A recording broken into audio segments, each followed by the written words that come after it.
Bij deze ceremoniële opening waren Noord-Friesland langzamerhand op Verkeningsdag.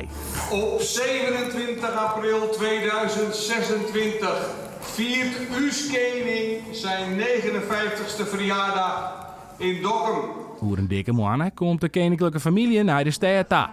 Deze Santje Maart is het inhoudelijke programma bekendmaken en het belooft een wierspektakel te worden. Je bent al vanaf vliegen je simmer dwaande en dan krijgt het heel dit meer stal. Er zijn natuurlijk een heel soort mensen die staan gewoon al iets stukjes witte en er doen een heel soort mensen op mij. Dus ja, dan wist ik wel graag dat op een gegeven moment de geruchten een beetje uit de lof binnen en dat je zeggen kan van ja, wij winnen er en we doen het met z'n allen en we maken er een geweldig mooi feest van. Een part van het programma bloot ook bewust geheim, zodat er ook nog echte verrassings te verwachten binnen op het dag zelfs. De invulling van het Koningsweekend, vooral in het Koningsdag, is intussen wel bekend.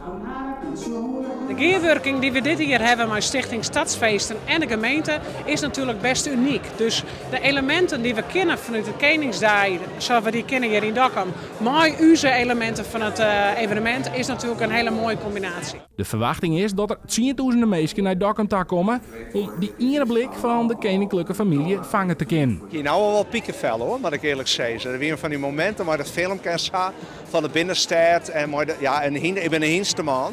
En dan maar het Frieske hinder, dan denk ik oei, ja, komt binnen op een hele goede wijze. Het is een hele happening zo'n dag en zo'n programma ook. En er zitten allerlei dingen in. Maar dat ik dan die video's zag, maar die Friese vlaggen en dat Frieske hinder. Ja, dat is een van die piekenvel momentjes waarvan ik hoop dat we een heel soort beleven mooie op zo'n 20 april.